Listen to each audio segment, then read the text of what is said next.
আল্লাহ তাআলা আজকে এই দুর্দিনে আমাদেরকে একটি ইসলামিক ছায়াতলে আল্লাহ তাআলা আসার মতো আমাদেরকে তৌফিক দান করেছেন। আমরা শুকরিয়া আদায় করি যে আমাদের শায়েখ, বর্তমান শায়েখ যারা আছেন তাদের নেতৃত্বে বাংলার আনাচে কানাচে ইসলামের চাঁদা উঠতে বলে আমিন।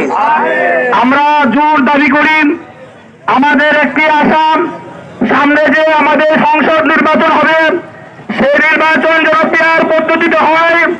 পেয়ার পদ্ধতিতে হবে, সমস্ত জনগণের অধিকার পূরণ হবে, বাংলার প্রত্যেকটা নাগরিকের অধিকার পূরণ হবে। সেই পেয়ার পদ্ধতি নির্বাচনের দাবিতে আমরা জোরালোভাবে আজকের এই সমাধিক্ষ সমাবেশ থেকে আমরা আহ্বান করছি। বর্তমান প্রধান উপদেষ্টা যেন আমাদেরকে ওনাকে মেসেজ দিতে চাই, উনি যেন